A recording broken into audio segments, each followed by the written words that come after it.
মূল্যস্ফীতির চাপ কমার ফলে বেসরকারি ভোগ বৃদ্ধি পাওয়ায় 2025-26 অর্থ বছরে বাংলাদেশের প্রকৃত জিডিপি প্রবৃদ্ধি 4.8% উন্নীত হওয়ার পূর্বাভাস দিয়েছে বিশ্বব্যাংক। মঙ্গলবার বাংলাদেশ ডেভেলপমেন্ট আপডেট অক্টোবর সংস্করণে এই পূর্বাভাস দিয়েছে বিশ্বব্যাংক। বিশ্বব্যাংক জানায় 2025-26 অর্থ বছরের প্রথম প্রান্তিকে মারাত্মক ব্যাঘাত সত্ত্বেও পরবর্তী প্রান্তিকে অর্থনৈতিক কর্মকাণ্ডে গতি ফিরে এসেছে। বহিরাগত খাতের চাপ হ্রাস, রিজার্ভ স্থিতিশীলতা এবং মুদ্রাস্ফীতি কমে আসা সামগ্রিকভাবে অর্থনীতিতে স্বস্তি এনে দিয়েছে।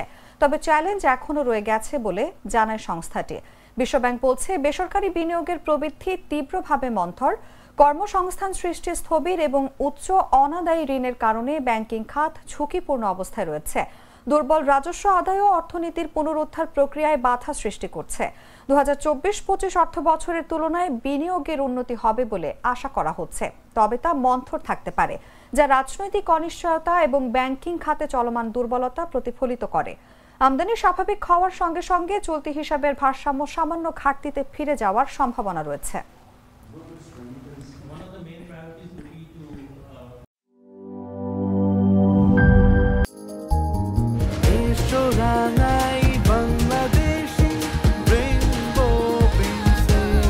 রেইনবো পেইন্টস, ছড়াও জীবনের রং।